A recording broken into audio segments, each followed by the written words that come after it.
Siempre un placer estar aquí en el CEI. Siempre me es de bendición estar aquí y creo que fue hace 3 años que estuve la vez pasada dando las conferencias sobre teología del Antiguo Testamento y el hermano Dan me pidió que viniera otra vez para dar una conferencia sobre el Nuevo Testamento.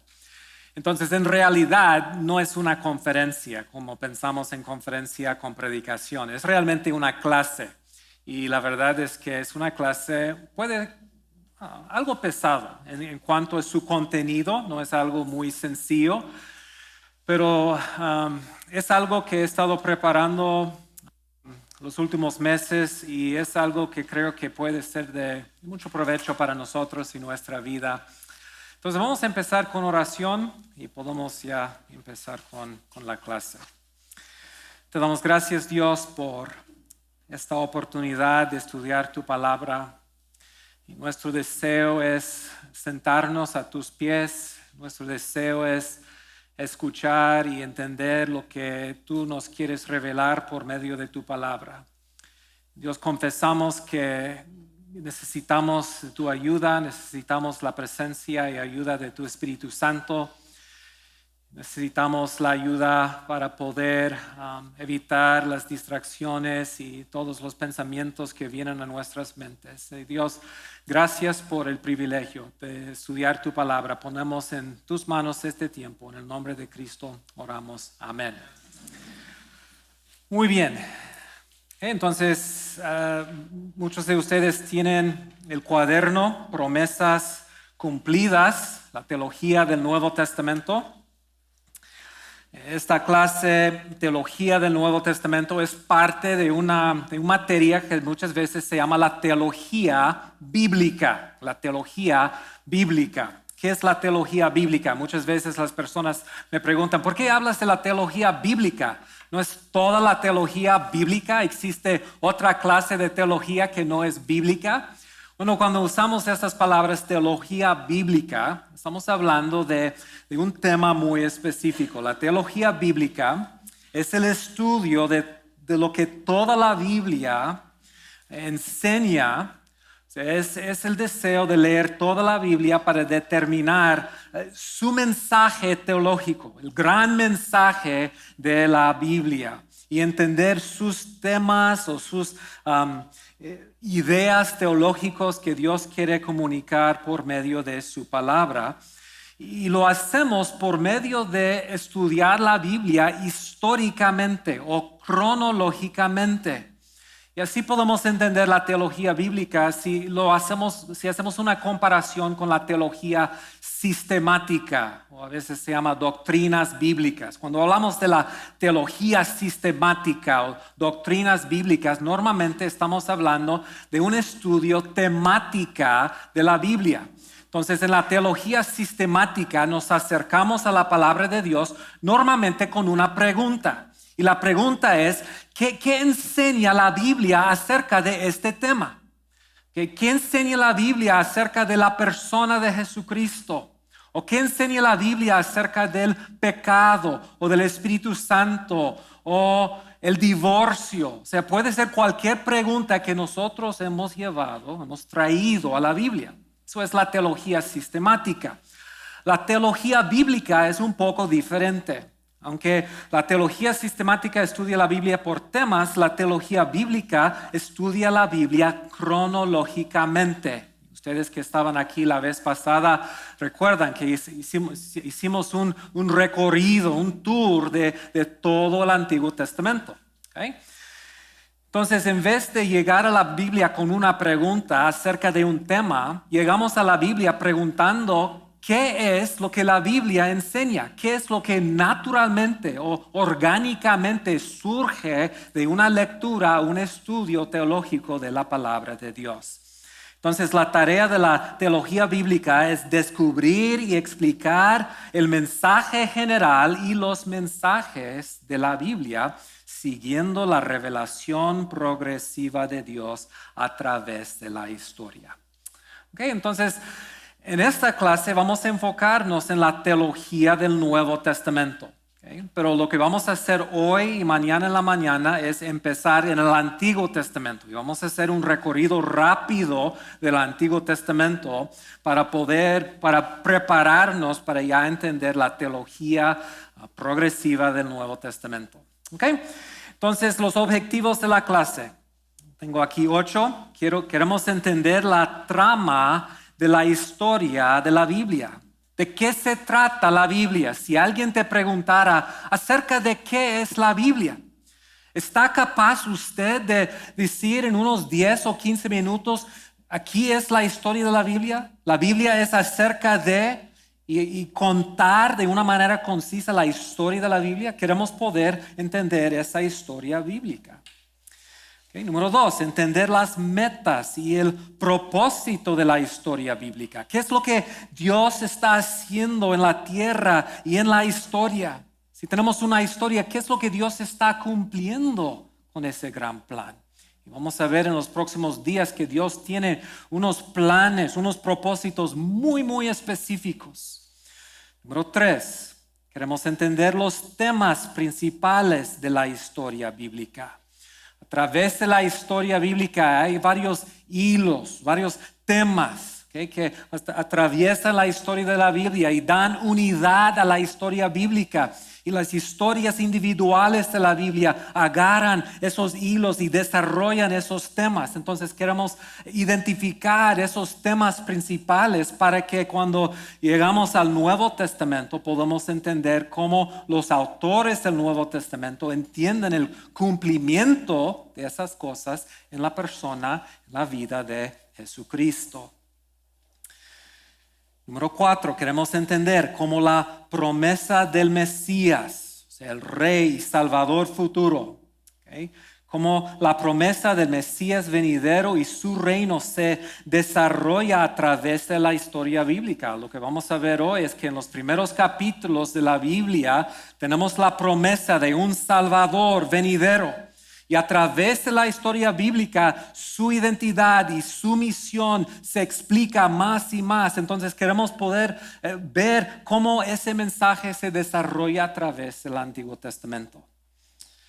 Número 5, queremos entender la expectativa que existía en Israel cuando comienza el Nuevo Testamento. ¿Qué se esperaba? ¿Qué es lo que ellos esperaban? Cuando ellos vieron la obra, el ministerio de Jesucristo, en su mente, ¿qué es lo que ellos estaban esperando? Y cómo interpretaron ellos lo que estaban viendo en la vida, ministerio de Jesucristo, en la misión de la iglesia. Número 6, queremos entender cómo las promesas y expectativas del Antiguo Testamento se cumplen en el Nuevo Testamento. Podríamos describir el Antiguo Testamento y el Nuevo Testamento así: promesas hechas y promesas cumplidas. Por eso he dado a la clase ese nombre, promesas cumplidas. La perspectiva de los autores del Nuevo Testamento era que cada detalle de la vida y del ministerio de Jesucristo se conectaba con promesas, con profecías, con tipos del Antiguo Testamento. Entonces ellos estaban observando la vida, el ministerio de Jesucristo, y para poder entender y explicar lo que estaba pasando, ellos regresaron al Antiguo Testamento para entender lo que estaba pasando en la vida de Jesucristo o en la vida de la iglesia. Entonces, al final de cuentas, queremos entender cómo los dos testamentos funcionan juntos. Sé de ustedes, pero yo como un niño que creció en una familia cristiana, para mí muchas veces el Antiguo Testamento era un libro cerrado, era un libro para los judíos o otras personas. Mi Biblia era el Nuevo Testamento. Lo que queremos entender es que el Nuevo Testamento no se puede entender sin el Antiguo Testamento. ¿Cómo funcionan juntos los dos testamentos? Entonces lo que vamos a hacer es un recorrido del Nuevo Testamento. Ahora va a ser un recorrido rápido. Solo tenemos 9 clases, 9 conferencias. Normalmente yo quisiera tener unos 45 horas para enseñar una clase de teología del Nuevo Testamento. Entonces, vamos a imaginar que estamos paseando por un museo, ¿ok? Ahora, uno puede pasear por un museo solo y así puede entender muchas cosas, pero yo voy a servir o funcionar como el guía, su guía. Entonces, yo les voy a llevar sala por sala y no tenemos mucho tiempo, entonces vamos a ir sala por sala en el museo y les voy a enseñar detalles. Mira esta cosa, este detalle. Eso nos recuerda de algo que vimos en la otra sala. Y por los próximos 3 días es lo que vamos a hacer, un tour, un recorrido del Nuevo Testamento. Número 7, para llegar al corazón del asunto. Queremos crecer en nuestro amor por Dios. Sería una pena estar aquí esos 3, 4 días y llenar nuestras cabezas con mucha información y no dejar que esa información baje a nuestros corazones. Hermanos, nuestro deseo es amar más a Dios. El gran mandamiento que fue: amarás al Señor tu Dios con todo tu corazón, toda tu alma, toda tu mente. Entonces queremos que esa información, no queremos que sea solamente una clase académica. De hecho, número 8, queremos que resulte en adoración. Y queremos salir de esta clase como mejores adoradores de Dios por haber visto la gloria de Jesucristo. Y mi oración los últimos días ha sido eso: Dios, exalte, por favor, a tu Hijo Jesucristo. Exalta a Jesucristo para que Él sea glorificado en nuestras mentes, en nuestras almas, en nuestros corazones, para que podamos amarlo más y servirlo mejor. Eso es lo que está pasando en Romanos 11. Me encanta Romanos 11 porque Pablo acaba de tomar varios capítulos de hablar del gran plan de Dios de salvar a todas las naciones. La nación judía, la nación de Israel y a todas las naciones de la tierra. Y después de explicar eso, y es un tema algo académico, pero él termina hablando del plan de Dios de traer salvación a esos diferentes grupos con una doxología. Mira cómo Pablo termina esa sección, Romanos 11, 33 al 36. Oh, profundidad de las riquezas y de la sabiduría y del conocimiento de Dios. Cuán insondables son sus juicios, inescrutables sus caminos. Pues ¿quién ha conocido la mente del Señor? ¿O quién llegó a ser su consejero? ¿O quién le ha dado a él primero para que se le tenga por recompensar? Porque de él y por él y para él son todas las cosas. A él sea la gloria para siempre. Amén. Y es mi deseo, es mi oración, hermanos, que nosotros podamos tener una reacción a lo que estamos viendo parecido a la que tenía aquí el apóstol Pablo. Muy bien, siguiente página, el Antiguo Testamento. Vamos a hacer nuestro recorrido del Antiguo Testamento y tengo que confesar que jamás he intentado enseñar todo el Antiguo Testamento en un par de horas. Entonces ha sido un reto para mí preparar eso. Entonces vamos a pues poner nuestros cinturones porque tenemos que ir rápido. ¿Ok? Y todo de eso es para prepararnos para nuestro estudio del Nuevo Testamento. ¿Ok? ¿De qué se trata la Biblia? ¿Acerca de qué es la Biblia? Bueno, primero he indicado eso, pero la Biblia es una historia. Normalmente cuando pensamos en la Biblia pensamos en historias. Las historias de David, de Moisés, de Pablo, de Pedro. Pero en realidad toda la Biblia es una gran historia, como vamos a ver hoy. Número 2, la Biblia es la historia de Dios. Es su historia. Dios es el protagonista. Dios es el héroe. La historia de la Biblia es la historia de lo que Dios está haciendo en el mundo. ¿Y qué es? ¿Qué es lo que Dios está haciendo en el mundo? ¿Qué es el tema de esta historia de Dios? Bueno, voy a decir en esta clase o enseñar en esta clase que la historia de la Biblia es la historia de lo que Dios está haciendo para establecer su reino. Yo creo que el tema de la Biblia es el reino de Dios. Cuando pensamos en un reino, naturalmente reconocemos que cada reino tiene 3 elementos. Primero tenemos el rey. ¿Okay? No puede existir un reino sin un rey. Pero solo tener un rey no es suficiente. Para tener un reino necesitamos un ¿qué? Súbditos, un pueblo. Un rey gobierna, un rey reina sobre su pueblo y normalmente hay un tercer elemento. ¿Cuál es? El lugar, la tierra. Entonces podemos decir que la historia de la Biblia es la historia de esos 3 elementos. Dios el rey, su pueblo en su lugar. Toda la historia bíblica tiene que ver con esos 3 elementos. Y se puede resumir en un refrán que leemos a través de la historia bíblica y va así. Yo seré su Dios, ellos serán mi pueblo y moraré entre ellos. Dios, su pueblo en su lugar. Entonces la historia de la Biblia es la historia de Dios, el Rey, revelándose, haciéndose conocido.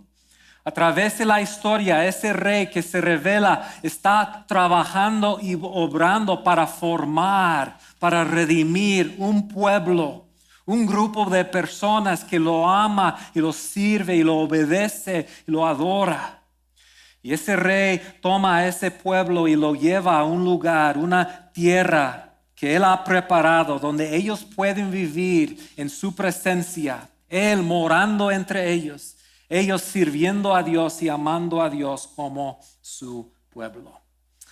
Podemos identificar un elemento más. La historia de la Biblia tiene que ver con una persona muy específica. La Biblia es la historia de lo que Dios está haciendo para establecer su reino por medio de Jesús, el Rey mesiánico.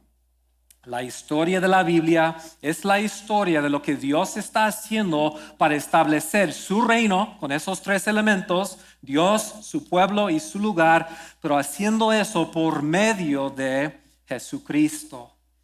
Y Jesús mismo nos dice eso, dice que la Biblia habla de Él. Lucas 24, 27. Entonces, comenzando por Moisés y por todos los profetas, les explicó lo que se refería a Él en todas las Escrituras. Jesús dice a los fariseos en Juan 5, 39, esas Escrituras son las que dan testimonio de mí. Hermanos, cuando llegamos al último libro de la Biblia, la historia bíblica llega a su gran clímax final con esas palabras de Apocalipsis capítulo 11 versículo 5. Los reinos de este mundo han venido de ser de nuestro Señor y de su Cristo, su Rey ungido, y Él reinará por los siglos de los siglos. Esa es la historia de la Biblia. Bien, entonces, ¿cómo podemos entender lo que Dios está haciendo en el mundo para formar y establecer su reino? Bueno, primero podemos ver que en la creación Dios está estableciendo su reino. Podemos ver esos 3 elementos en los primeros 2 capítulos de la Biblia. Número 1, el reino de Dios es establecido en la creación. El reino de Dios es establecido en la creación en Génesis 1 y 2. ¿Cómo se expresa el reino en la historia? Bueno, el héroe, el protagonista de la historia es ¿quién? Otra vez, es Dios, ¿verdad? En el principio creó Dios. Esta historia es la historia acerca de lo que Dios está haciendo. Y Dios como el creador es rey. Podemos ver eso de diferentes maneras, pero una manera es por ver varios salmos que hablan de Dios como creador del mundo. Un ejemplo es Salmo 95, versículos 3 al 7. Salmo 95 dice, porque el Señor es Dios grande, un gran rey sobre todos los dioses. En sus manos sostiene las profundidades de la tierra y las montañas más imponentes. El mar le pertenece. ¿Por qué? Pues Él lo creó. Sus manos también formaron la tierra firme. Vengan, adoremos, inclinémonos, arrodillémonos delante del Señor, nuestro Creador, porque Él es nuestro Dios. Dios que creó todas las cosas es el gran rey. Y en capítulo 1 podemos ver a Dios administrando su reino, dando a las diferentes partes de su reino sus responsabilidades. Y lo que Dios hace en ese capítulo y a través de la Biblia es, Él gobierna, Él reina por medio de un instrumento y es su palabra. Dios gobierna por medio de su palabra. 10 veces en Génesis 1 dice, y Dios dijo Dios, sea luz. Y vez tras vez dice, y fue así. Así sucedió. Dios habla y lo que Él dice es lo que pasa. Entonces, en la historia de la Biblia es importante entender que el instrumento del gobierno de Dios es la palabra de Dios. Juan Calvino dijo que la palabra de Dios es el cetro del rey. Y cuando vemos el reino de Dios establecido, yendo bien, siempre hay ahí un pueblo sometido a la palabra de Dios. Y cuando ese pueblo rebela contra la palabra de Dios, vamos a encontrar problemas en el reino de Dios. ¿Okay? Entonces Dios es el rey. Si tenemos un reino, necesitamos otro elemento. ¿Qué más necesitamos? Un rey y un pueblo. Entonces Génesis 1 y 2 nos habla de lo que Dios hizo para crear a su pueblo. Inciso B, el pueblo del reino. El rey crea al hombre a su imagen. La creación del hombre es el clímax de la historia de la creación en Génesis 1. En los 6 días llegamos a la creación del hombre y es claro en la historia que esto es el punto principal de la creación. ¿Cómo es especial el hombre? Él tiene un papel único y especial en la historia. ¿Cómo es especial? Bueno, dice la Biblia que el hombre fue creado a la imagen de Dios. Okay, Génesis 1:26, entonces dijo Dios, hagamos al hombre a nuestra imagen conforme a nuestra semejanza. ¿Qué significa que el hombre fue creado a la imagen de Dios? Puedo resumirlo así. Simplemente significa que el hombre es como Dios. El hombre fue creado para reflejar a Dios. La Biblia dice que toda la creación anuncia las virtudes, las excelencias, los atributos de Dios. Los cielos cuentan la gloria de Dios y en toda la creación podemos ver el reflejo de Dios. Pero en toda la creación el ser humano es la única criatura que fue creada a su imagen para reflejar a Dios de una manera única y especial. Entonces, si el hombre es creado a la imagen de Dios, eso tiene una implicación muy importante. La Biblia indica que ser creado a la imagen y semejanza de Dios implica que el hombre es el Hijo de Dios. O sea, el hombre fue creado para reflejar a su Padre. Por eso, por ejemplo, en Génesis 5:3 dice cuando Adán llegó a la edad de 130 años, tuvo un hijo a su imagen y semejanza. ¿Okay? Entonces, Dios creó al hombre a su imagen y ese hombre, ese ser humano es el Hijo de Dios. Por eso la genealogía de Jesucristo en Lucas 3 llama a Adán el Hijo de Dios. Adán fue el Hijo de Dios, creado a la imagen de Dios. Entonces, en la historia del establecimiento del reino, el ser humano tiene un papel muy importante y muy especial y tiene una relación única y especial con Dios. Okay, hay otro elemento. Okay, tenemos a Dios, tenemos su pueblo, pero también necesitamos otro elemento. Perdón, salté punto número 2. Quiero hacer otro punto aquí importante. Si el hombre fue creado a la imagen de Dios y sirve o funciona como el Hijo de Dios, eso tiene una implicación acerca del papel que él va a tener en el reino. Número 2, el hombre es el virrey.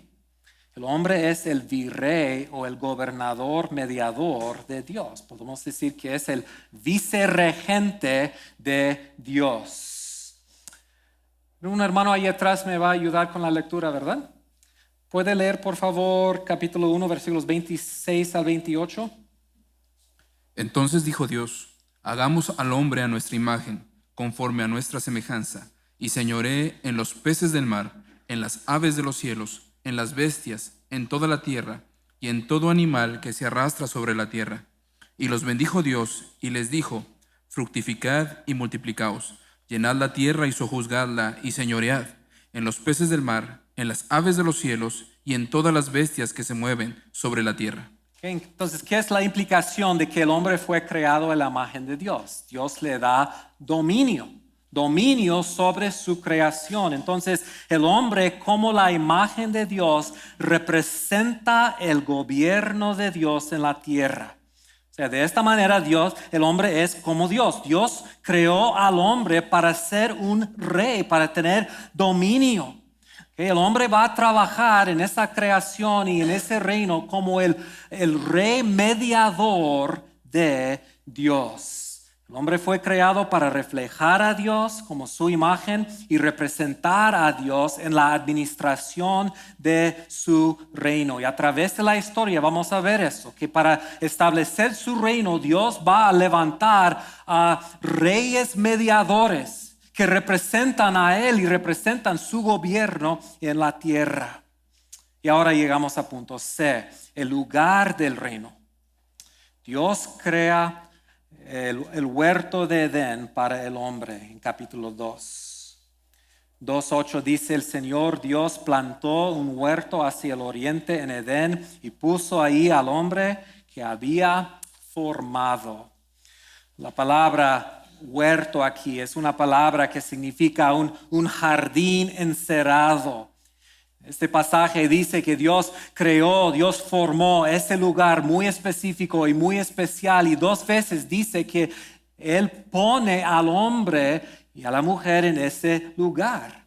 Entonces el huerto de Edén es el lugar del reino de Dios. ¿Okay? ¿Qué implica eso? Bueno, número 1, el huerto es el lugar donde se manifiesta la presencia de Dios. ¿Recuerdan el refrán? Yo seré su Dios, ellos serán mi pueblo y moraré entre ellos. Entonces, para tener el reino tenemos que tener a Dios morando entre su pueblo. Es el lugar del reino, y capítulo 3 describe a Dios bajando y caminando, andando con Adán y Eva en comunión íntima con ellos. Y ese lugar se describe como un paraíso.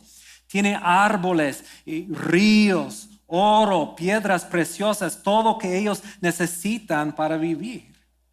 Y como el lugar del reino, capítulo 2 describe este lugar como un lugar de reposo.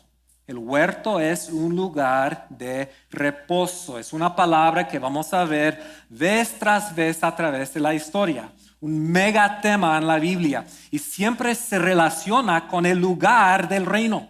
Cuando Dios promete llevar a su gente ahí a la tierra o al lugar del reino, siempre dice: les voy a llevar a su reposo, a su descanso. Entonces, ¿qué es el reposo? O sea, no es la inactividad, que no está ofreciéndoles una siesta. ¿Qué es el reposo? Lo voy a definir así. El reposo es la condición feliz de vivir en la creación perfecta de Dios, en comunión perfecta con Dios, bajo el gobierno perfecto de Dios. El reposo es la condición ideal de vivir en el reino de Dios. Y ese reposo es la meta tanto de la creación como de la redención. Entonces el huerto es un lugar donde se manifiesta la presencia de Dios y es un lugar de reposo. Ahora el huerto, si es el lugar del reino, es un lugar encerrado, un lugar específico donde el hombre vive en la presencia de Dios, sirviendo a Dios. Podemos entender que en un sentido el huerto de Edén es un templo. Y en ese sentido podemos entender que Adán está allí en ese templo sirviendo a Dios como un sacerdote. ¿Qué hace un sacerdote? ¿Qué es un sacerdote? Es alguien que vive en la presencia de Dios y sirve a Dios. Y es interesante que el vocabulario que se usa en este capítulo indica eso. Por ejemplo, dice capítulo 2, versículo 15, que Dios tomó al hombre y lo puso en el huerto de Edén para que lo cultivara y lo cuidara. La Reina Valera dice, lo labrara y guardase. Y esas dos palabras se usan en el libro de Levítico para describir el trabajo de los sacerdotes en el tabernáculo. Ellos están allí sirviendo a Dios, cuidando y cultivando el tabernáculo. Además, la palabra que se usa en 3:8 para hablar de Dios andando o caminando entre ellos es la misma palabra que se usa del tabernáculo. Dios les dice en Levítico, mira, he puesto mi lugar, mi tabernáculo, mi presencia entre ustedes para que pueda yo andar entre ustedes. La misma frase hebrea que tenemos en capítulo 2 y 3. Entonces el punto es que Dios ha creado este lugar donde el ser humano vive en la presencia de Dios y así se expresa el papel especial del hombre. Los hombres son reyes y sacerdotes que sirven a Dios y en el reino de Dios. Viven en la presencia de Dios representando su gobierno y sirviéndolo en su reino. Entonces en la creación podemos decir el reino de Dios en su forma seminal. ¿Okay? Es como una semilla. Cuando vemos una semilla no podemos ver todo lo que va a ser el árbol. Pero ahí adentro de esta semilla se encuentra todo el ADN, todos los detalles necesarios para que haya un gran árbol. Entonces aquí en la creación Dios forma su reino. Y mientras el hombre y la mujer se someten a la palabra de Dios y cumplen con su tarea de representar a Dios y reflejar a Dios, todo va bien. El reino de Dios está presente, pero algo va mal en capítulo 3. Entonces, número 2, el reino de Dios es perdido en la caída. El reino de Dios es perdido en la caída. ¿Qué es lo que pasa? Bueno, inciso A, el reino es atacado por la serpiente, el enemigo de Dios. Capítulo 3 introduce un nuevo personaje en la historia, el que va a ser el antagonista en la historia. Dice capítulo 3, versículo 1, que la serpiente era más astuta que todos los animales del campo que Dios el Señor había hecho. ¿Quién es la serpiente? Bueno, la historia nos va a indicar quién es. Tenemos una respuesta en Apocalipsis capítulo 12, versículo 9, cuando dice que Él es la serpiente antigua, que es el diablo y Satanás. ¿Y cómo es esa persona? Bueno, dice que es astuta la serpiente. Esa palabra significa engañosa o tramposa. Entonces, él va a trabajar por medio de las mentiras, va a usar el engaño para cumplir sus propósitos en la historia. Por eso otra vez Apocalipsis 12:9 dice que él es la serpiente antigua que se llama el diablo y Satanás, el que engaña al mundo entero. ¿Okay? Entonces, ¿cómo puede él atacar el reino de Dios? Dios es todopoderoso. Dios es su creador de él. ¿Qué es lo que él va a hacer para atacar el reino de Dios? Bueno, lo que hace es, él ataca al pueblo de Dios y específicamente ataca la palabra de Dios. ¿Qué es la palabra de Dios? Pues es la ley del rey, es el instrumento, el cetro por el cual el rey gobierna y él ataca la palabra de Dios. Primero la pone en duda cuando dice, ¿con qué Dios os ha dicho? Luego niega la palabra de Dios en versículo 4. No es cierto, no moriréis. Entonces él está introduciendo, hermanos, una palabra alternativa. Una ley, un consejo alternativo. ¿Okay? Y finalmente él acusa a Dios de mentir, él ataca el carácter de Dios. Dice en versículo 5, Dios sabe muy bien que cuando coman de ese árbol se les abrirán los ojos y llegarán a ser como Dios. Y ahora Adán y Eva tienen que tomar una decisión. Tienen la palabra del rey, su creador, y tienen una palabra alternativa.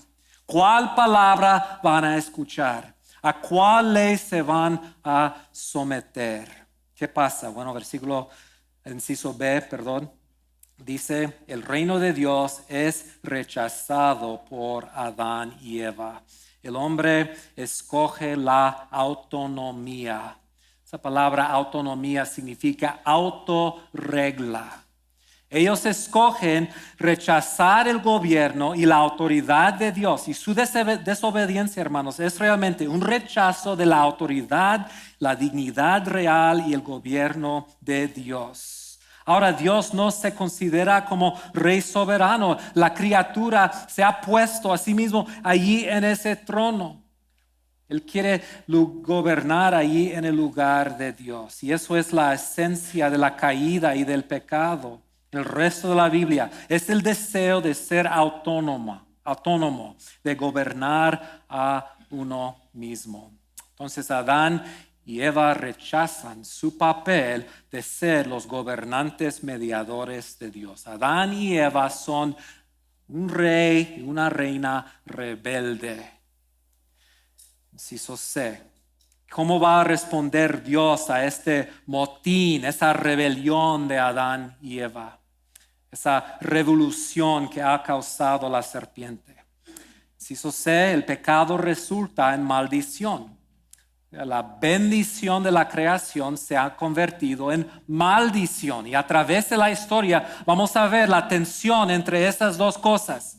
Mientras el pueblo de Dios se somete a la palabra de Dios, habrá bendición. Mientras ellos rechazan la palabra de Dios, habrá maldición. Megatemas también en la historia de la Biblia. Número 1, la serpiente, el hombre, la mujer y toda la creación sufre de la maldición. Y en ese capítulo Dios declara maldiciones contra ellos. Número 2, parte de esa maldición es que el hombre es exiliado del lugar de Dios. Dios lo corre de ese lugar. Entonces ya el reino se ha destruido porque el pueblo de Dios ha rechazado la palabra de Dios y está exiliado del lugar de Dios. Y eso será central en el resto de la historia. El pueblo de Dios en el lugar de Dios, fuera del lugar de Dios. En el lugar de Dios, bajo su bendición, exiliados de la presencia y del lugar de Dios. Todo que el huerto representa, el reino de Dios, el descanso y reposo, la presencia de Dios, fue perdido. El exilio del hombre de ese lugar será el gran problema en el resto de la historia. Vamos a ver otros exilios. En un momento el pueblo de Dios se va a encontrar en Egipto. En otro momento se van a encontrar en Babilonia. En otros momentos van a estar en la tierra, pero bajo el gobierno de un rey foráneo. Y en cada caso están en exilio, pero todos esos exilios simplemente reflejan su gran exilio de Edén. Y la historia tendrá que terminar con Dios haciendo algo para regresar a los seres humanos a Edén. No simplemente rescatarlos de Egipto o de Babilonia o de otro dominio. Número 3. No solamente el exilio, el resultado principal es la muerte. Dios había dicho eso. El día en que de él comieres, ciertamente morirás. Y ahora en capítulo 3, él dice, de la tierra fuiste tomado, pues polvo eres y al polvo volverás. La creación, Dios les había dado vida. Es la gran bendición de la creación. Y ahora en vez de vida tienen muerte. La muerte destruye la obra de la creación. Entonces ya la criatura tiene maldición, está exiliado de la presencia de Dios y está sujeto a la muerte. ¿Qué hará Dios para rescatar a la raza humana de esos tres problemas? Maldición, muerte y exilio de la presencia de Dios. Número 4, se introduce otro resultado de la maldición. Se introduce un conflicto. Número 4, habrá conflicto perpetuo entre dos grupos. Aquí en medio de la maldición, Dios dice en 3:15, pondré enemistad entre tú, y aquí está hablando a la serpiente, pondré enemistad entre tú y la mujer, y entre tu simiente y la de ella. Dios está creando una enemistad Dios está creando una batalla específica. Primero, una batalla entre la mujer y la serpiente. ¿A qué se refiere eso? Eso no está aquí para explicar por qué no les gustan las serpientes, las mujeres. No es el propósito. ¿Okay? Está hablando de un conflicto entre la serpiente y la raza humana. La historia del reino de Dios será una historia de un conflicto entre la serpiente y la raza humana, pero no solamente entre ellos. Inciso B, también entre dos grupos de descendientes, entre dos simientes. Dice, entre tu simiente y la de ella. Entonces, ¿cómo podemos entender eso? Bueno, yo creo que eso significa que la raza humana se va a dividir en dos grupos. Dos linajes, dos familias, ¿okay? Los que se alinean con la serpiente y son hijos de él, y los que son descendientes e hijos de Dios que se alinean con Dios. La historia de la Biblia es la historia de un conflicto entre dos grupos de humanidad. Y todo ser humano se encuentra en uno de esos grupos, una de esas dos familias, uno de esos dos linajes. Jesús dice eso en Juan capítulo 8, versículo 42. Jesús entonces les dijo, si vuestro Padre fuese Dios, ciertamente me amarías. 44, vosotros sois de vuestro padre el diablo. Ustedes piensan que son hijos de Dios e hijos de Abraham, pero realmente son la simiente de la serpiente. Primera de Juan capítulo 3. Versículos 8 al 10. ¿Lo puede leer, por favor, hermano? Primera de Juan 3, 8 al 10. El que practica el pecado es del diablo, porque el diablo peca desde el principio. Todo aquel que es nacido de Dios no practica el pecado, porque la simiente de Dios permanece en él y no puede pecar, porque es nacido de Dios. En esto se manifiestan los hijos de Dios y los hijos del diablo. Todo aquel que no hace justicia y que no ama a su hermano no es de Dios. ¿Notaron las palabras? Nacido, simiente, hijos, o de Satanás o de Dios. La raza humana se ha dividido en los dos grupos y, hermanos, la historia del establecimiento del reino de Dios será una historia de conflicto entre los dos. Podemos verlo en los primeros hijos de Adán y Eva, cuando Caín mata a Abel, simiente de la serpiente matando la simiente de la mujer. Podemos verlo cuando Faraón intenta destruir la nación judía por matar a sus niños, hijos varones. La serpiente y su simiente atacando la simiente de la mujer. Podemos verlo a través de la historia cuando las naciones de la tierra atacan al pueblo de Dios. Podemos verlo en el Nuevo Testamento cuando Herodes, como Faraón, también simiente de la serpiente, intenta matar a la simiente de la mujer. O sea, así es la historia de la Biblia. Entonces, la historia de la raza humana es la historia de su vida bajo la maldición, exiliado de la presencia de Dios, sujeto a la muerte y en conflicto perpetuo. ¿Qué es lo que Dios va a hacer para restablecer su reino? Para restaurar su creación. El reino de Dios fue establecido en la creación, fue perdido en la caída. Y el resto de la historia es la historia de la redención. ¿Qué es la redención? La redención es la obra de Dios de rescatar a su pueblo. Y con esa palabra rescatar, deben escuchar, rescatar de su exilio. ¿Okay? Rescatar a su pueblo y para establecerlos en su reino, como parte de su reino.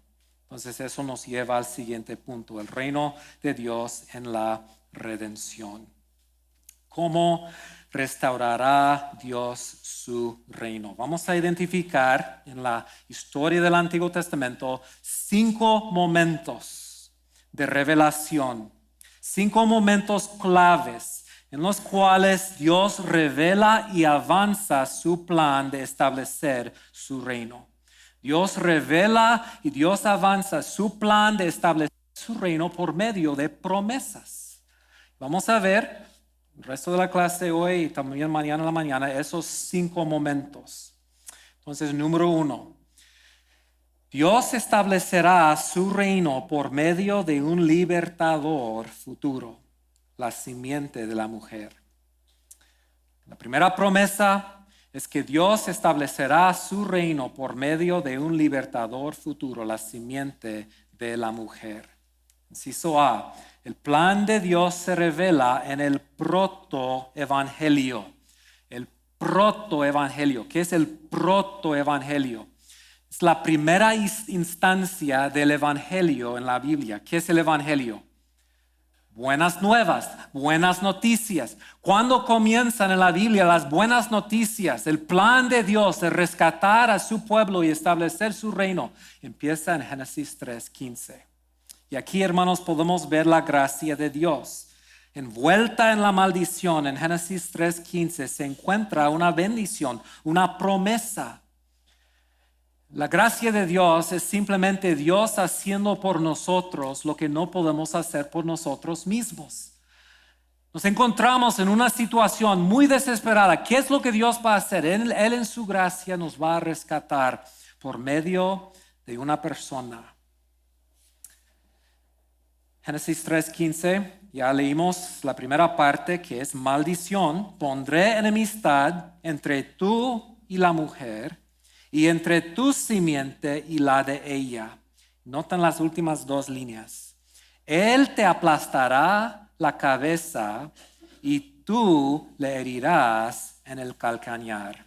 Quiero notar tres cosas aquí. Ya hemos visto que la simiente de la mujer en un sentido representa una descendencia, un grupo grande, una familia, un linaje. Pero esa segunda parte del versículo indica que la simiente de la mujer también incluye un descendiente especial. Lo llama un él. Es una persona que tiene un calcañar. ¿Okay? Entonces, número 1, la descendencia o la simiente de la mujer incluirá a un descendiente específico, un él. No solamente habla de una gran descendencia, sino que entre esa gran descendencia, esa familia, habrá un él, un descendiente específico. Número 2, indica que habrá conflicto entre Satanás y ese descendiente. Entonces, la historia del establecimiento del reino de Dios es una historia de conflicto entre la serpiente y ese descendiente que Dios promete levantar. La serpiente siempre estará intentando destruir la simiente de la mujer. Bueno, ¿cómo va a terminar esa batalla entre ese descendiente y la serpiente? Número 3, este descendiente recibirá una herida superficial de la serpiente. ¿Por qué digo una herida superficial? Va a morder en el calcañar. Entonces el punto es, no es una herida permanente, es algo temporal. Pero, ¿qué más va a pasar? También ese descendiente le dará a la serpiente una herida mortal. ¿Va a qué? Aplastar su cabeza. Así terminará el conflicto. El descendiente, la simiente de la mujer, destruirá a la serpiente. Pero no será una batalla fácil porque la simiente de la mujer, ese descendiente, va a sufrir una herida, pero no una herida mortal o permanente, sino temporal. Y eso, hermanos, es el evangelio. La historia de la Biblia es la historia de lo que Dios está haciendo para levantar a un descendiente, un libertador que vendrá para aplastar la cabeza de la serpiente y para rescatarnos de los efectos de su trabajo, su obra y ponernos en su reino, el reino de Dios. Es lo que dice Primera de Juan. Para eso se manifestó el Hijo del Hombre. ¿Para qué? Para destruir las obras del diablo. Eso es la historia de la Biblia. Entonces, para resumir, inciso B, el plan de Génesis 3:15 define la historia humana. O sea, tenemos en este versículo, hermanos, un mapa para toda la historia de la redención. Número 1, Dios está en una misión. ¿Qué es la misión de Dios? Dios está en una misión de redimir su creación caída y establecer su reino. Dios está en una misión de redimir su creación caída y de establecer su reino. Número 2, Dios está en una misión de levantar a un libertador, un descendiente de la mujer. Entonces, para establecer el reino, ¿qué tendrá que hacer ese libertador? ¿No? Solo tenemos que pensar en lo que ha pasado en los 3 capítulos. ¿Okay? Si el libertador, el descendiente futuro, va a restablecer el reino de Dios, tendrá que hacer varias cosas. Tendrá que rescatar al pueblo de Dios de su exilio y volverlo a su lugar. Tendrá que quitar la maldición y traer bendición a la creación. Tendrá que destruir el pecado que trajo la maldición. Tendrá que restaurar el hombre a la imagen de Dios para que lo pueda reflejar y representar de nuevo. Tendrá que restablecer la presencia de Dios con el pueblo de Dios para que una vez más ese ideal, yo seré su Dios, ellos serán mi pueblo, moraré entre ellos. Eso es el trabajo de ese libertador futuro. Tendrá que destruir al enemigo, la serpiente y su simiente. Tendrá que hacer una nueva creación. ¿Por qué? Porque la primera creación fue destruida. Tendrá que ser entonces un nuevo Adán, un segundo Adán, un nuevo rey mediador, un representante nuevo de la raza humana. Porque el primer Adán y el primer representante falló en su papel, en su trabajo. Entonces, hermanos, si la historia de la Biblia es la historia de lo que Dios está haciendo para levantar a la simiente de la mujer, podríamos decir que estamos a través de la historia en una cacería humana. Estamos en una cacería, una búsqueda. A través de la historia estamos buscando a ese descendiente y a través de la historia se van a levantar personajes importantes. Hombres justos y fieles como Noé. Y nos vamos a preguntar, ¿será él? ¿Puede ser que él es la simiente que esperamos? David, ¿será David? ¿Puede ser él? ¿Puede ser Moisés? ¿Puede ser? Y cada vez vamos a quedarnos decepcionados. ¿Okay? En ninguna instancia es esa persona la persona perfecta que necesitamos, que pueda cumplir todo lo que acabo de mencionar. ¿Quién será la simiente prometida? ¿Quién será el nuevo Adán? Bueno, para ayudarnos en esa búsqueda, a través de la historia, Dios nos ha dado genealogías. Inciso C. Las genealogías nos guiarán en nuestra búsqueda. Sé que las genealogías no son nuestras partes favoritas de la Biblia, ¿verdad? La tentación es saltarlas, ¿verdad? No quiero leer eso.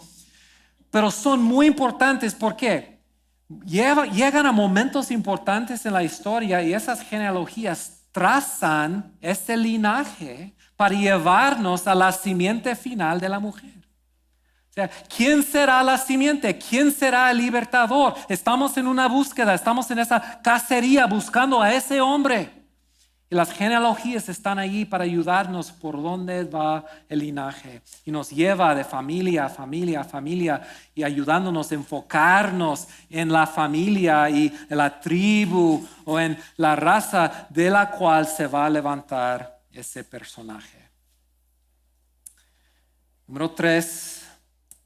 Si Dios está en una misión para redimir la raza humana y para levantar un rey mediador, hay que esperar que eso no va a pasar sin sus dificultades. Entonces, lo que hemos aprendido es que el reino de Dios se establecerá en medio de conflicto. Conflicto entre las dos simientes, también conflicto entre dos reinos. La historia de la Biblia es la historia de un choque entre dos reinos, porque cuando el primer rey, la primera reina, escucharon la voz de la serpiente, en ese momento entregaron las llaves del reino a él. Y la historia del establecimiento del reino de Dios es la historia de un choque entre dos reinos. Y vamos a ver eso muy claramente en los evangelios. Okay, entonces, la primera promesa es que Dios establecerá su reino por medio de un libertador futuro. Número 2. Dios establecerá su reino por medio de Abraham y su descendencia. Dios establecerá su reino por medio de Abraham y su descendencia. Inciso A, Abraham y el reino de Dios. En la historia de Génesis, hermanos, Abraham se presenta como el cumplimiento de la promesa de Génesis 3:15. Otra vez, después de Génesis 3:15, la pregunta es, ¿de dónde vendrá la simiente de la mujer? Estamos en esa cacería humana. ¿Okay? Entonces, a través de la historia tenemos por medio de las genealogías esas aclaraciones acerca de su identidad. Adán y Eva tienen varios hijos, pero es Set que será el que lleva adelante el linaje. Set tiene hijos y nos lleva a Noé. Pero Noé tiene 3 hijos. Entonces la historia nos enseña que Dios escoge a Sem. O sea que el libertador futuro será un semita, un hombre de la tribu, del linaje de Sem. Y las genealogías nos llevan a Abraham. Y cuando llegamos a la historia de Abraham, en capítulo 12 de Génesis, la historia frena. Que hemos pasado miles de años en Génesis 1 al 11, pero cuando llegamos a capítulo 12, de 12 al 50 de Génesis son 4 generaciones. Entonces Abraham es la respuesta a la pregunta, ¿de dónde vendrá la simiente de la mujer? Y Dios, para establecer ese punto, hace con Abraham un pacto. Un pacto. Quiero hablar con un momento acerca de los pactos. ¿Qué es un pacto? Un pacto es un acuerdo, es un compromiso, ¿okay? Entre 2 personas o 2 grupos. Es un acuerdo que establece una relación entre los 2 y que define las responsabilidades de cada miembro del pacto. Eso que pasa en el matrimonio, ¿verdad? 2 personas se ponen de acuerdo para entrar en su matrimonio, en su relación. Ellos hacen un pacto. Y ahí tienen votos. ¿Qué son los votos? Definen las responsabilidades de cada miembro de ese pacto.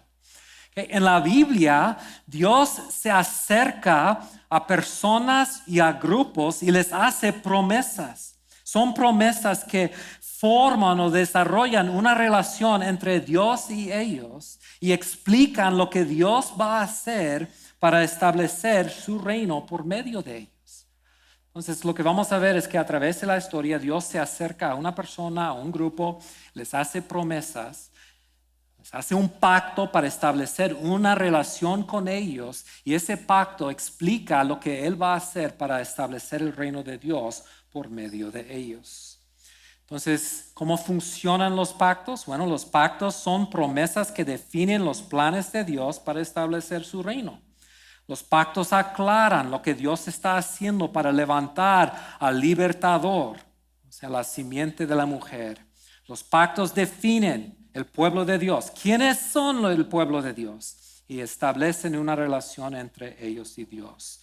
Y en la Biblia tenemos varios pactos. El pacto edénico es el pacto con Adán, lo que acabamos de ver. Tenemos el pacto noético.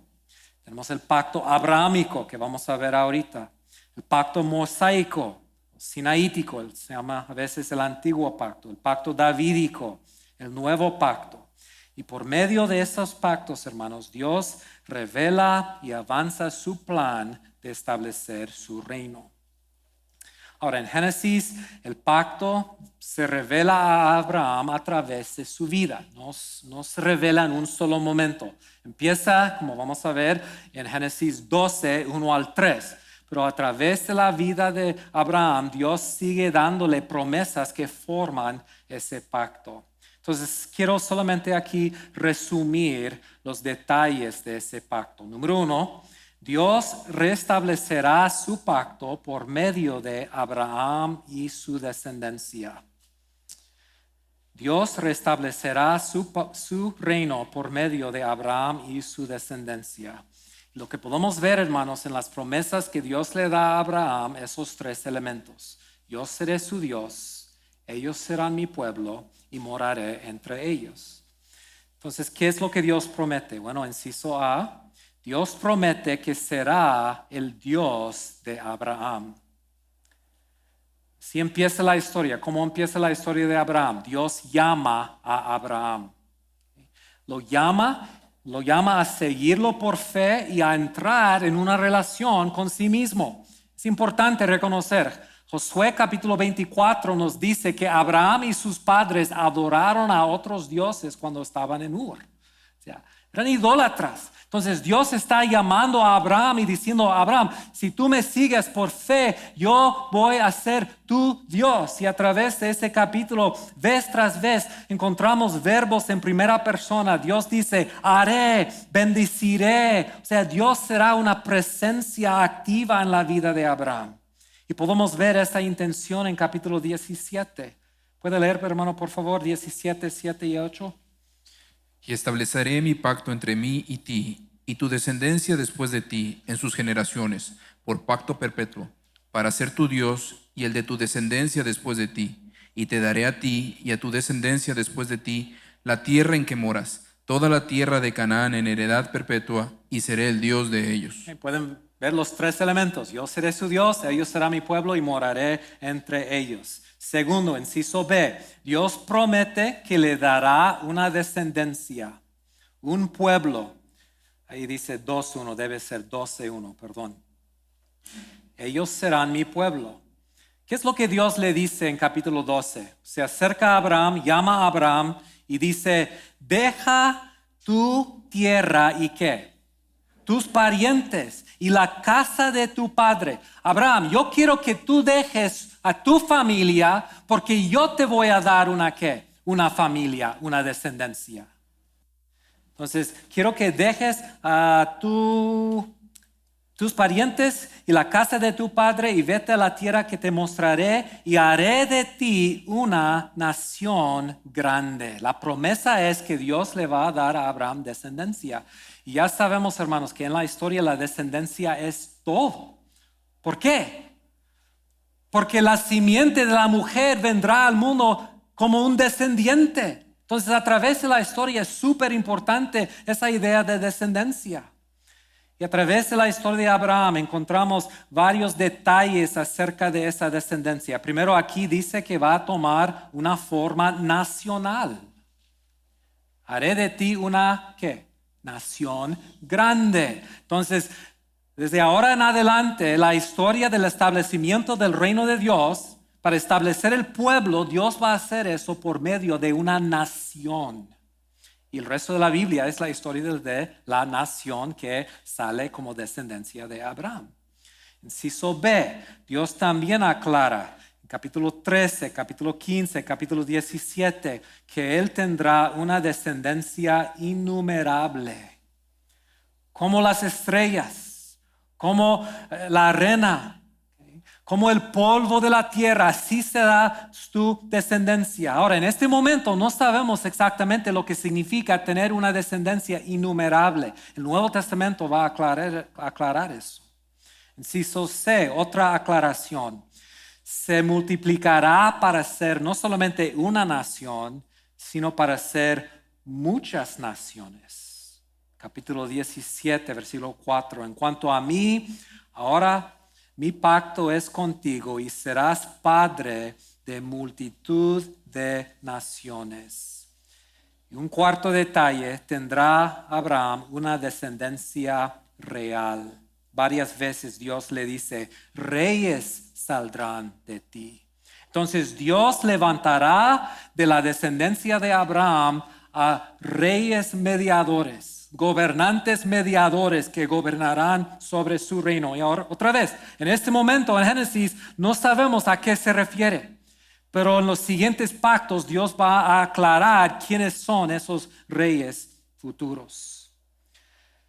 Número 2, otra promesa importante aquí, Dios promete preservar su linaje. Es lo que dice en versículo 13, capítulo 12.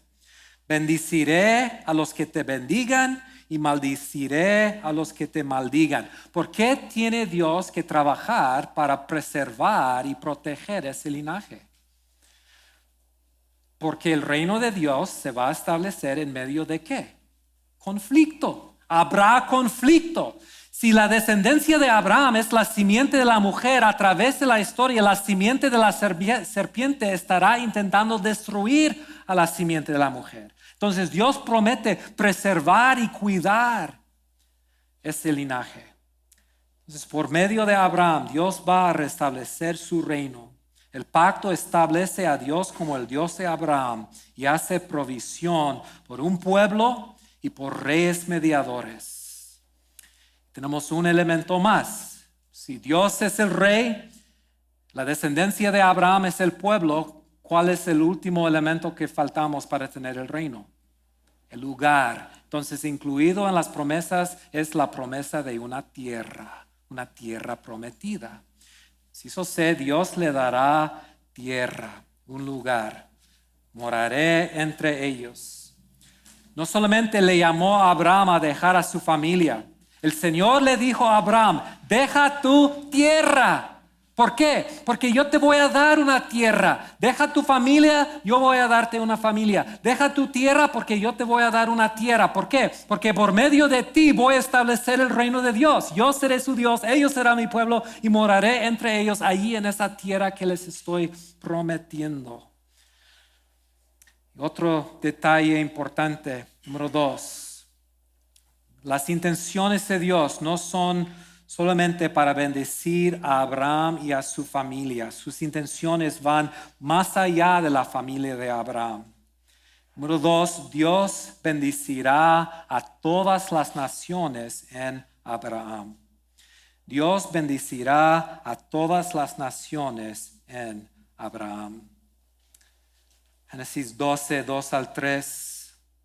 Haré de ti una nación grande y te bendeciré. Haré famoso tu nombre y serás, Abraham, tú serás una bendición. Bendiciré a los que te bendigan, maldiciré a los que te maldigan. Por medio de ti serán bendecidas todas las familias de la tierra.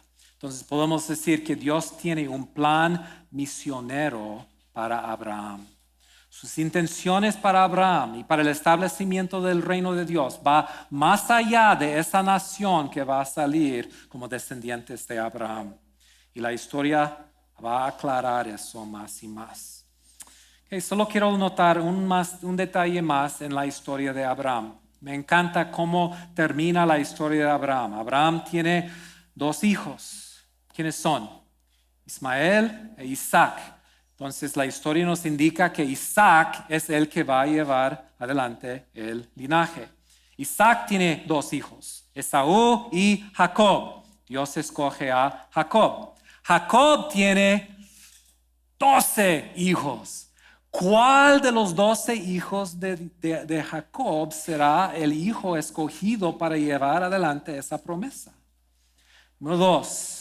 Número 3, Dios establecerá su reino por medio de Judá, hijo de Jacob. Génesis 49:10 dice, el cetro no se apartará de Judá, ni de entre sus pies el bastón de mando. ¿Qué es un cetro? Es un símbolo de ¿qué? De autoridad real. Ni de entre sus pies el bastón de mando hasta que llegue el verdadero rey, quien merece la obediencia de ¿qué? De los pueblos. Entonces, su tribu va a llevar un cetro. O sea, el tribu de Judá será un tribu real. De esa tribu saldrá un verdadero rey que merece la obediencia de las naciones. Entonces, por medio de un descendiente de Judá, el plan de Dios es establecer un reino internacional o multinacional. Entonces ya entendemos que la bendición de Dios para bendecir a las naciones por medio de Abraham se cumplirá por medio de un hijo de Judá, alguien de la tribu de Judá. Cuando llegamos al Nuevo Testamento eso se va a aclarar, ¿verdad? Ya sabemos la historia. Muy bien, son las 9:44.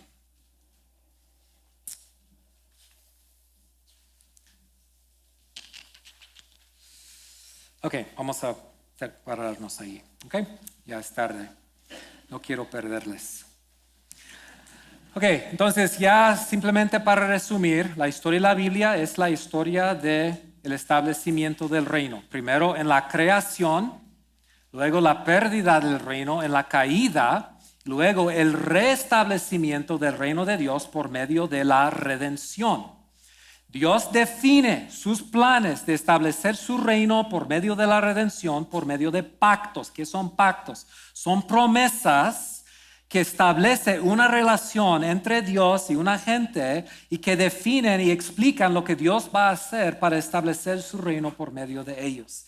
Y ya sabemos dos detalles muy importantes. El reino será establecido por medio de una simiente de la mujer, un descendiente de la mujer, futuro, un libertador. Y será establecido por un hijo de la mujer, que es Abraham, y su descendencia, que será una familia. Y cada vez, hermanos, que llegamos a un pacto, podemos ver que en la historia, el resto de la historia es acerca de ese pacto. Entonces, en cualquier momento, si queremos preguntarnos, ¿qué es lo que Dios está haciendo en este momento? Simplemente tenemos que ir a los pactos anteriores que definen lo que Dios está haciendo. Entonces, ¿qué es lo que Dios está haciendo en Éxodo?